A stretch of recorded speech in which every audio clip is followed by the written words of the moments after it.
Madam Speaker.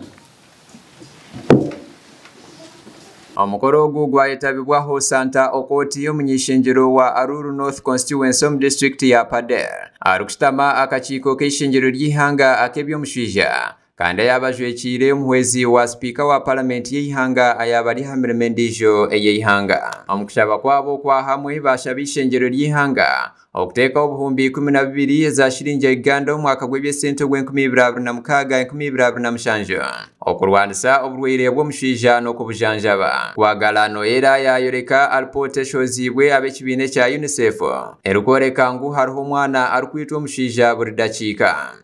Arubaju rw'abaana yashaba n'embabazi ishenjero ly'ihanga ngo ritekeho obuhumbi 12 omwaka gw'ebyesente gw'2026 okusirika oburwaire bw'omuswija n'okubujanjaba omu mashomero.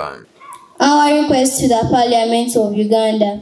We, the children of Uganda, respectively petition the Parliament of Uganda to allocate and ring-fence 12 billion Ugandan shillings in the financial year 2026 to 2027 budget support scale-up of malaria prevention treatment in schools. Asimwe Gosheni omweji ahari The Hills Nasaran Primary School mu district ya Shema yahagira ekitense eki arikushobora ngu omuswija nogubateganisa omu magara gabo kandi hamwe n'omukushoma kwabo.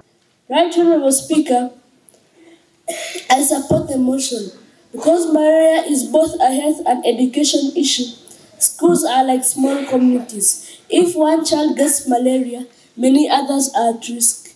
Right Honorable Speaker, preventing malaria in schools will also reduce on the pressure of health sectors and families. Kato Brian ari mukuru w'ishemero lya The Hills Nasaran Primary School Kitagata muri Shema district yashobora ngu amaraka g'abaana gashemerire kurirwa. Abana aba ninga these MPs abirizoba bashaba government, or they have presented their petition to government kugira ngu government etwe billioni 12 ezirije kutuyambaho kugwanisa omuswija omwihanga rya Uganda. Honorable Santa Okoti MP wa Aruru North mu district ya Pader ayabajwekire Deputy Speaker wa Parliament yahamiza abebembezi b'abana ko enshonga zabo zahurirwa kandi niziza kuratirwa kandi ngu naija kushaba omuhwezi wa Speaker w'ishenjero okwikoraho. I want to assure you, the children who are here, that we are working hand in hand.